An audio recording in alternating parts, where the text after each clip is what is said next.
Hello बच्चों, आइए इस प्रश्न को देखते हैं। गेहूं के 200 दाने बनने के लिए कितने अर्धसूत्रीय विभाजन की आवश्यकता होती है? विकल्प ए 250, विकल्प बी 200, विकल्प सी 150 या विकल्प डी 360। इस प्रश्न की जो मुख्य अवधारणा वह है अर्धसूत्री विभाजन। अर्धसूत्री विभाजन यहाँ पर हम देखेंगे कि किस प्रकार अर्धसूत्री विभाजन जब एक कोशिका में होता है तो कोशिकाएं, जो नई कोशिकाएं होती हैं, वे किस प्रकार और कितनी निर्मित होती हैं। अर्धसूत्री विभाजन जो होता है उसे मियोसिस भी कहा जाता है। इसमें यह विशेषता होती है कि जो संतति कोशिका होती है उसमें गुणसूत्रों की संख्या जो होती है वह आधी रह जाती है। यदि एक द्विगुणित कोशिका में अर्धसूत्री विभाजन की बात करें तो सबसे पहले अर्धसूत्री विभाजन प्रथम के फलस्वरूप 2 संतति कोशिकाएं बनती हैं और अर्धसूत्री विभाजन द्वितीय जब उनमें होता है तो इस प्रकार अंततः 4 अगुणित कोशिकाओं का निर्माण होता है। हमें प्रश्न में गेहूं के 200 दाने बनाने हैं, यानी गेहूं के 200 दाने।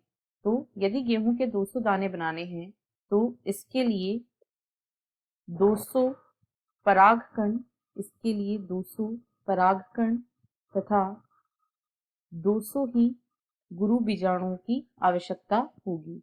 इनके परागण के फलस्वरूप ही गेहूं के दाने का निर्माण होगा। तो इसके लिए हमें 200 परागकणों और 200 ही गुरु बीजाणुओं की आवश्यकता होगी।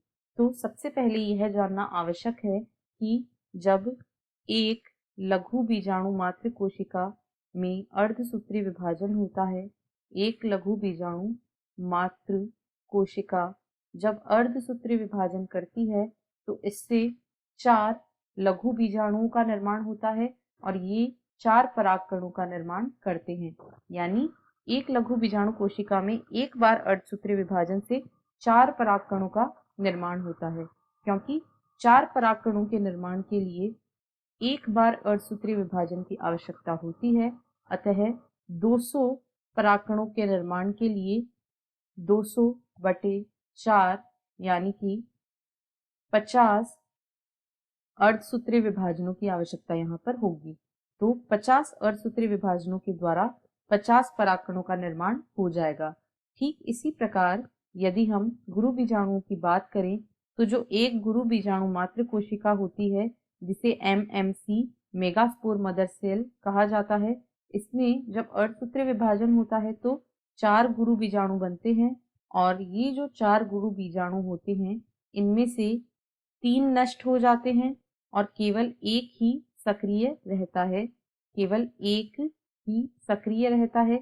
यानी हमें एक सक्रिय गुरु बीजाणु के निर्माण के लिए एक अर्धसूत्री विभाजन की आवश्यकता पड़ेगी। यानी यदि हमें एक सक्रिय गुरु बीजाणु चाहिए तो एक बार अर्धसूत्री विभाजन होना पड़ेगा।